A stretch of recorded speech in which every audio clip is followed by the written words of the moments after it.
Hello, Transurfers and the Transurfing curious. My name is Renee Garcia, and this is Transurfing TV, Alice in Wonderland week. Fall into the rabbit hole with moi. It has been a blast going through these characters, this story, and breaking it down from the Transurfing perspective. I hope you have all enjoyed it. Go back and look at the past ones. And yes, there's going to be a playlist, and they will all be there. So check it out, y'all. I'm going to be going into this freak show right here, the Mad Hatter, if you can see him. But before I do that, remember to like this video and comment below. My world is taking care of me. If you would like to enter my daily giveaway for my reprogramming stickers and Reality 2.0 teachable link down below. Check it out, y'all. Wonderland indeed. So, the Mad Hatter. What a freak. He's kind of all over the place. He's my least liked character in the story. He's fickle, he's weird, he's crazy, he's boorish and overpowering in one part of the story, and then when the queen summons him to come to the trial, he buckles like a punk ass snail and becomes all fearful and shaking and sweating and stuff. So he's really like a lot of the characters in the story. They lack substance, they're all over the place, they bend and fold and break and all this stuff, and he is kind of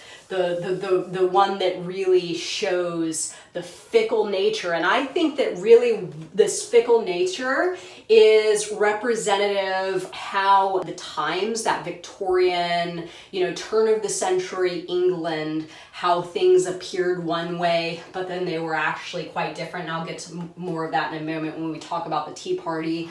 But first, the Mad Hatter character, the social significance of, him being a hatter, so making hats, and then being mad. This was actually what I learned, a real thing, which is actually quite sad and very, very tragic, that people that worked in hat factories, people that made hats, designed hats, all that kind of stuff, they went mad at a very young age because of the chemicals that they were exposed to in the hat factories, primarily mercury, which sent them into like a very early onset dementia and Alzheimer's, and people that were like delusional and seeing things. So I guess during this time, during this era, it was very common to see people walking to their job at the hat factories, and they were completely insane.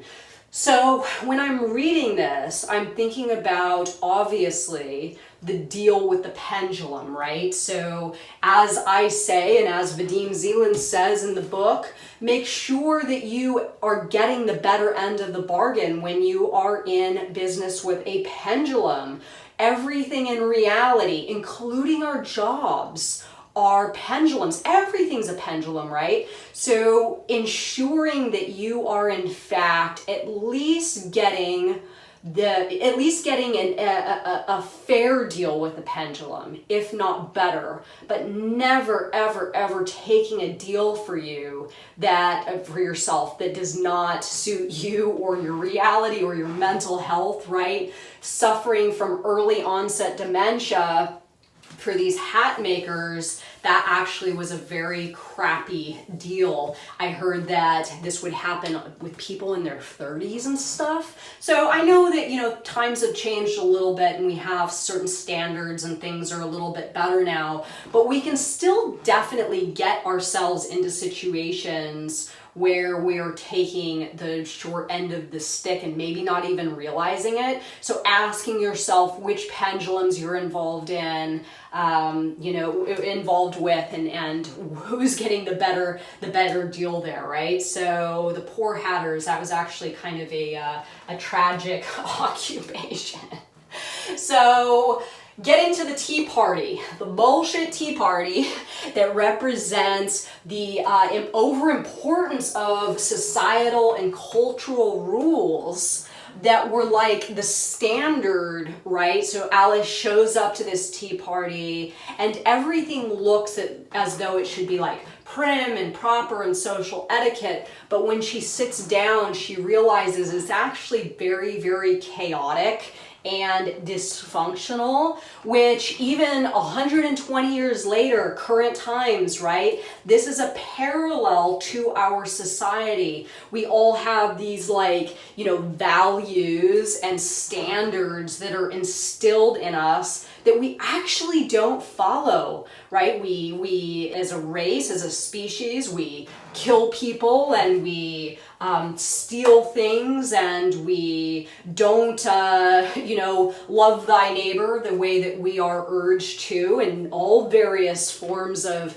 you know, information that we get growing up and all these things that are put onto us by our society. But then at the end, it's kind of just like a free-for-all and it's chaotic and it's madness. So the Tea Party really is representative of this whole dilemma, right? Of it just being an absolute, like, there's no, there is no structure. There is no structure. So lowering your levels of importance surrounding cultural and societal rules, and I don't mean that you become like an anarchist or anything like that, but really looking at the background, right? We have our human nature, which is where we're really operating from. This is the chaos and the dysfunction and all that. And then we have the front, the face, that everybody likes to buy into a little bit, but ultimately I think everybody knows it's kind of bullshit, right? So giving up that idea of the facade as it is created for us and understanding how society and reality truly functions, and it's just kind of like, you know, again, a free-for-all and chaotic and whatever, and just give into that and accept it. It makes things a little bit easier rather than you addressing your tea party from a place of over exaggerated importance and just kind of like being more one with your environment, I guess you could say, rather than instilling, well, I should, or they should, or he should, or my partner should be like this, or my parents should act like that, or my kids should act like this, or I should be like that, right? This is all the construct of the illusion. And if you just kind of like bring it all down and sort of relax into, we're animals. We're animals, and we're never gonna actually have an organized tea party where everybody minds their P's and Q's. It just is not going to happen.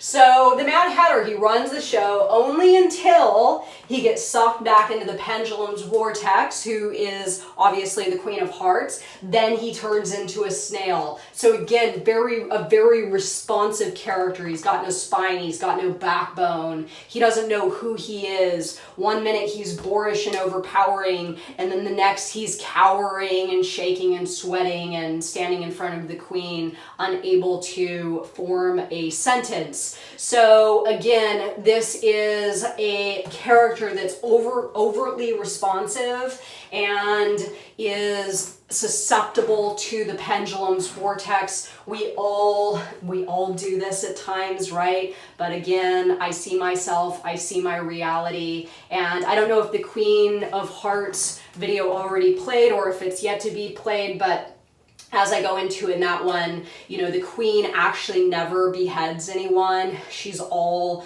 just words and fear rhetoric and all that stuff. So he kind of buys into that without it actually even being a real thing. And who has done that before, right? So maintaining awareness about which pendulums are asking you to respond and how much power and control they really have in your reality. Most of the time, it's very, very little. You can take your control back and create your own reality instead, right?